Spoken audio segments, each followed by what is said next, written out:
येत आहे. आपल्याला लॉंग डिस्टन्स जर्नीसाठी प्रॉब्लेम होत आहे, त्याच्यातही इनोव्हेशन होतीलच.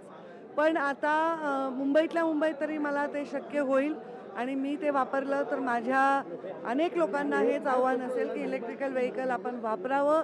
शहरामधलं प्रदूषण कमी करण्यासाठी फार मोठ्या प्रमाणात त्याची मदत होईल. बीड जिल्ह्यामध्ये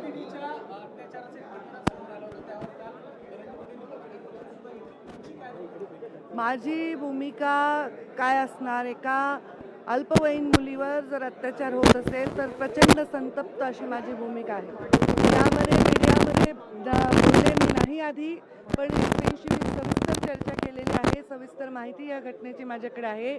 त्या मुलीच्या पालकांशी पण मी बोललेली आहे आणि अशा आणखी काही केसेस असतील तर त्यांचाही शोध घ्यावा आणि त्याची संपूर्ण चौकशी करावी असे आदेश मी एसपींना दिलेले आहेत. आरोपी हा संदीप क्षीरसागर यांचा राईट हँड असल्याचं बोललं जातंय.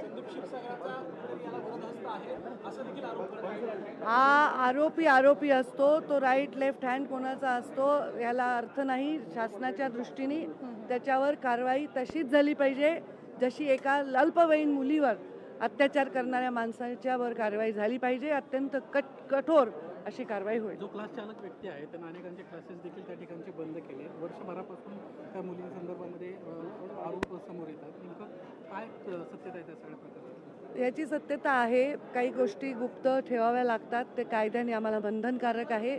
एखाद्या मुलीच्या बाबतीत अशी घटना घडली, मी सांगितलं मी पालकांशी बोलले, त्यांचं मनोधैर्य वाढवण्याचा प्रयत्न केला. मुलीला पण मी भेटणार आहे, पण मी त्याची कुठे मीडियात चर्चा करणार नाही आणि ते मीडियासमोरही करणार नाही, कारण ते माझं धर्म आहे की त्याचा पूर्ण आपण गुप्तता पाळली पाहिजे.